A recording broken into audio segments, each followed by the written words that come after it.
Et vous savez qu'en Allemagne, on comptabilise, on appelle ça les scoreurs, on comptabilise but plus passe décisive, on additionne les deux et on fait un classement avec ces deux aspects importants, ces deux stats importants. Et Sébastien Haller est en haut de ce classement-là, actuellement en Bundesliga. 6 buts marqués, dont 2 pénaltys, aucun échec sur les pénaltys, et 6 passes décisives. Et pourtant, il n'est pas seul à Francfort, parce qu'il y a aussi le jeune Jovic dont on a parlé la semaine dernière, qui a marqué un quintuplé. Il y a aussi Rebic, qui n'est pas systématiquement titulaire cette saison, parce qu'il fallait aussi qu'il digère sa Coupe du Monde.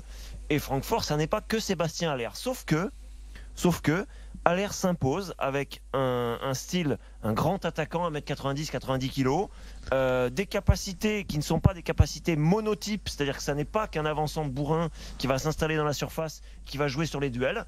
Il est capable aussi de proposer des choses en combinaison et des choses un peu plus techniques. Et c'est un joueur qui dégage quelque chose, parce qu'il ne doute pas cette saison, à l'image de son club.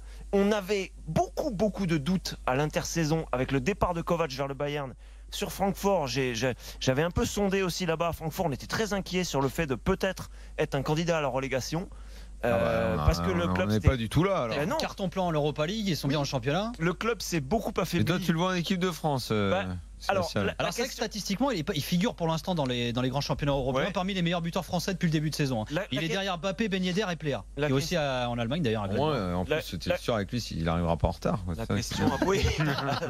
Alors, Sébastien, la question c'est quand même dans quel système jouerait-il, parce que à l'Eintracht, c'est quand même des systèmes où tu n'as pas un avant-centre exclusif. Ça dépendrait après, et là je ne veux pas rentrer dans les considérations Deschamps, pas Deschamps, machin, mais ça n'irait pas forcément dans le système actuel de l'équipe de France. Bon, sinon par ailleurs,